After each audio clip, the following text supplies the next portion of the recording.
Ini aspirasi teman-teman se-Indonesia. Yang kedua, saya sadar calon kepala desa habis miliaran teman-teman, jual bebek, jual kambing, jual rumah, jual tanah. Masa sih stempelnya kayak ormas, betul? Ganti dong burung Garuda. Pak Presiden kita burung Garuda, betul? Gubernur burung Garuda, betul? Bupati wali kota burung Garuda, betul? Masa kita di bawah stempelnya kayak ormas?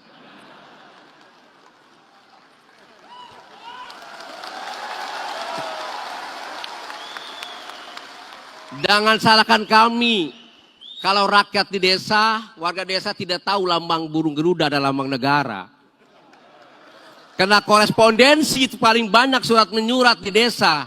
Dengan burung Garuda di bawah, oh ini ternyata lambang kita, burung Garuda. Sekarang banyak yang nggak tahu lambang kita, burung Garuda. Taunya stempelnya kayak ormas. Itu bagian sosialisasi masalah lambang burung Garuda. Kemudian yang terakhir mengenai stempel. Saya terus terang juga baru tahu, tadi di depan diberitahu Pak Surta tadi diberitahu, kaget juga saya. Terus ininya apa, gambarnya apa kalau enggak? Hanya tulisan saja.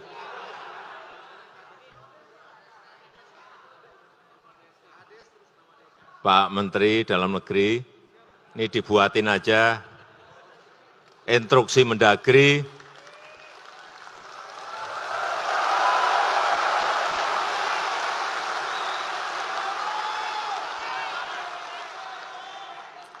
capnya pakai burung Garuda.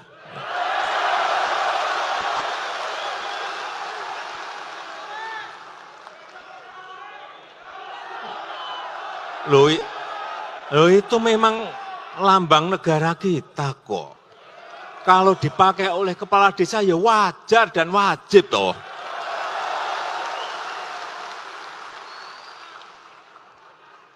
Clear semuanya. Yang berkaitan dengan dana desa. Sekali lagi saya ulang, sampai tahun ini dana yang disalurkan untuk desa itu 468 triliun. Ke desa. Jangan dipikir ini uang kecil loh. Ini uang gede sekali. Besar sekali. Dalam sejarah negara ini berdiri, desa diberi anggaran sampai 468 triliun itu belum pernah. Oleh sebab itu hati-hati dalam mengelola, memanage duit yang sangat besar sekali ini. Sebetulnya kemarin, kalau tidak ada COVID di 2020, saya sudah berpikir akan menambah, melompatkan anggaran desa itu lebih gede lagi, tapi Tuhan belum mengizinkan. Karena uang yang dipakai COVID di 2020 itu sudah 690 triliun. Gede sekali. Gede sekali. 2021 740 triliun. Gede sekali. Sehingga dana seluruh kementerian juga kita potong, kemudian dana untuk desa juga sedikit kita potong. Sedikit loh ya, sedikit kita potong. Tidak banyak, sedikit. Nanti tahun depan, insya Allah dikembalikan atau dinaikkan lagi. Dari 468 triliun tadi, saya tadi bisik-bisik ke Pak Surta. Pak Presiden, ya di pemerintahan desa ini diberi dana operasional desa.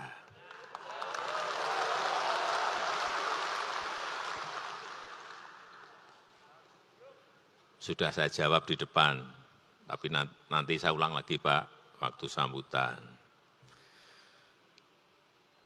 Pak Surta minta, Pak, kalau bisa ya 4% atau 5% dari total anggaran. Ndak.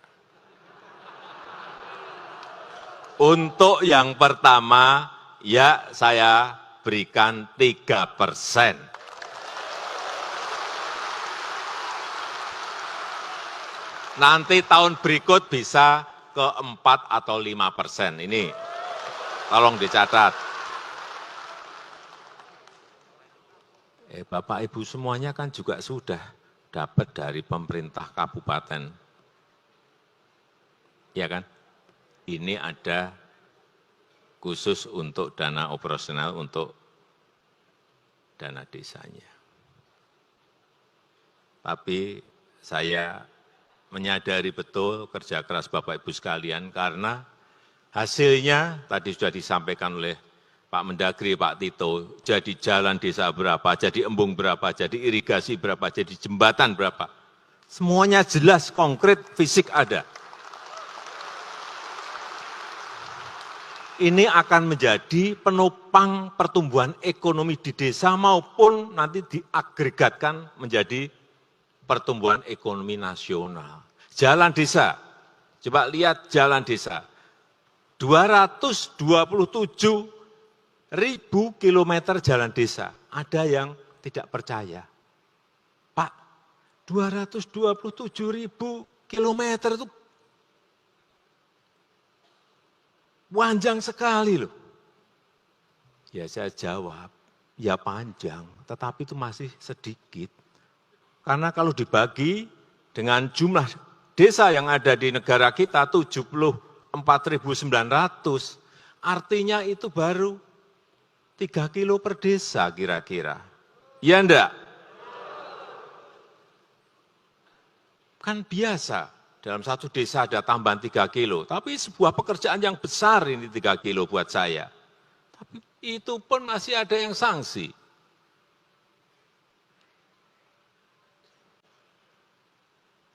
Ya kalau 74.900 kali 3 kan sudah kira-kira ya angka itu.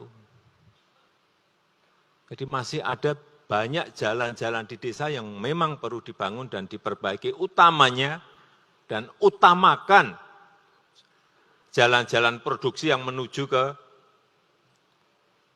sawah, ke kebun itu yang didahulukan.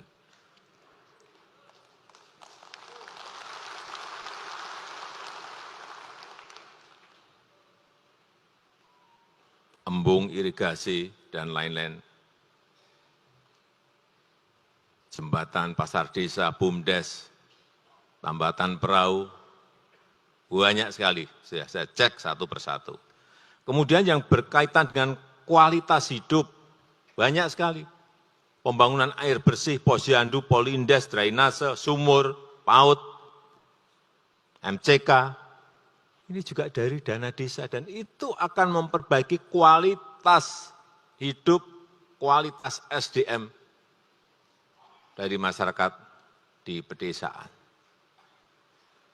Jangan ada yang menyaksikan betapa sangat bermanfaatnya dana desa yang telah kita kucurkan ke desa-desa.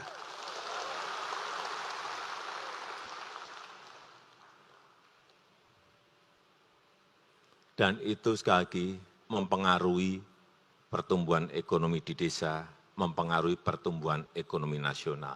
Saya hanya titip, ini sudah bolak-balik saya sampaikan, kalau membangun fisik ataupun non-fisik, gunakan bahan-bahan material dari desa itu. Dari desa Bapak Ibu semuanya. Paling jauh itu dari kecamatan. Mau beli semen ada di desa, beli di desa. Mau beli batu bata ada di desa, beli di desa kita sendiri. Supaya apa? Uang itu berputar terus di desa kita. Paling jauh itu di kecamatan kita. Jangan sampai uang itu kembali ke kota, apalagi kembali ke Jakarta. Hati-hati. kembali lagi ke sini hati-hati. Berarti pertumbuhan ekonomi secara terus-menerus dan berkelanjutan itu akan juga kembalinya ke pusat lagi. Usahakan ini penting sekali. Beli apa-apa semuanya dari desa kita. Apapun, mau beli telur untuk misalnya tambahan gizi untuk anak, nggak perlulah harus ke kota. Cari mungkin terpaut harganya, terpaut, tapi tetap beli di desa kita, karena nanti uangnya berputar di situ terus. Itulah yang akan menghidupi masyarakat kita, masyarakat desa.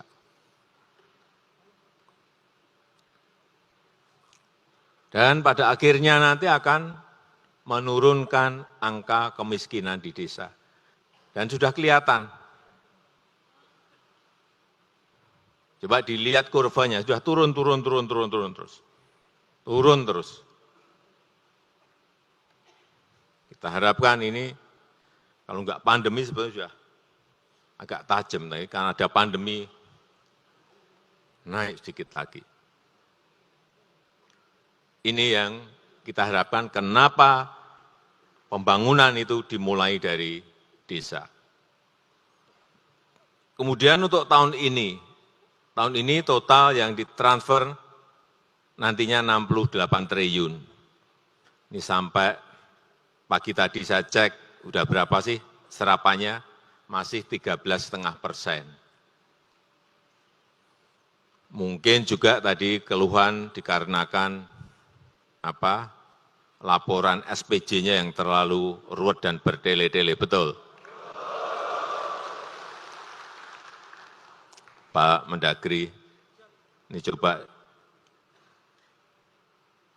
diurus dengan Kementerian Keuangan agar yang namanya SPJ itu tidak ruwet-ruwet.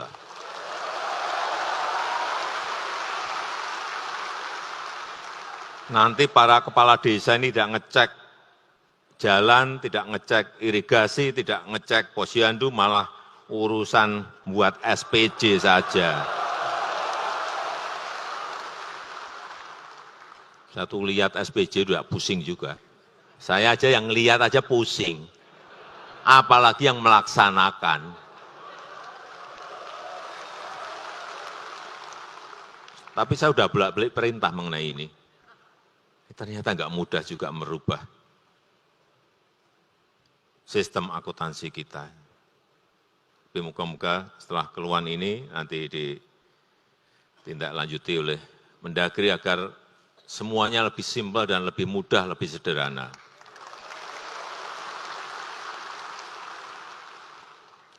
Kemudian yang berkaitan dengan BLT desa. Tadi Pak Ketua Abdesi menyampaikan jangan maksimal 40%, jangan minimal 40%, tapi maksimal 40%, ya saya setuju.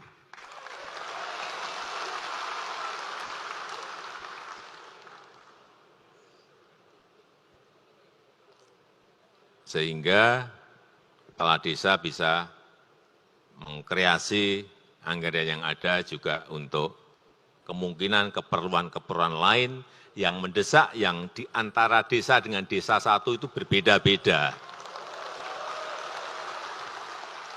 Diskresi itu yang kita berikan kepada kepala desa.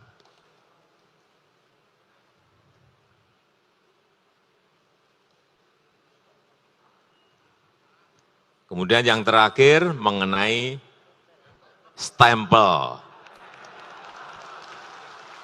Saya terus terang juga baru tahu, tadi di depan diberitahu Pak Surta tadi diberitahu, kaget juga saya. Terus ininya apa, gambarnya apa kalau enggak? Hanya tulisan saja.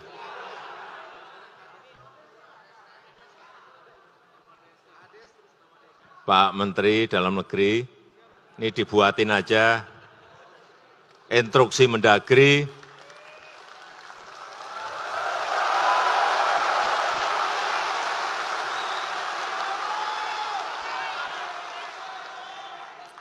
capnya pakai burung Garuda.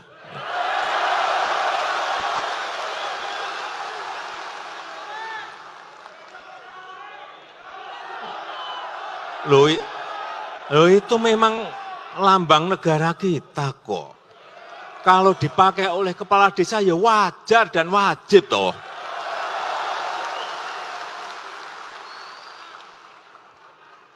Clear semuanya.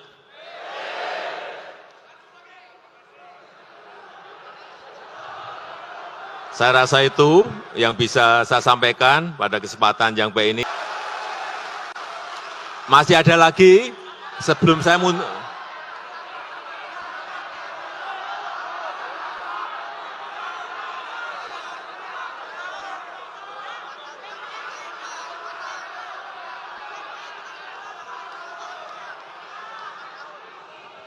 ini apa itu usulannya banyak sekali, nanti saya jawab. Nanti dikumpulin aja di Pak Ketua Abdesi, Pak Surta, nanti kita kaji semuanya satu-satu hal-hal yang menyebabkan desa tidak lincah, desa tidak cepat, kemudian keputusan-keputusan yang bisa didelegasikan ke desa apa, nanti akan semuanya kita rubah. Yeah. Saya rasa itu yang bisa saya sampaikan pada kesempatan yang baik ini. Terima kasih. Wassalamualaikum warahmatullahi wabarakatuh.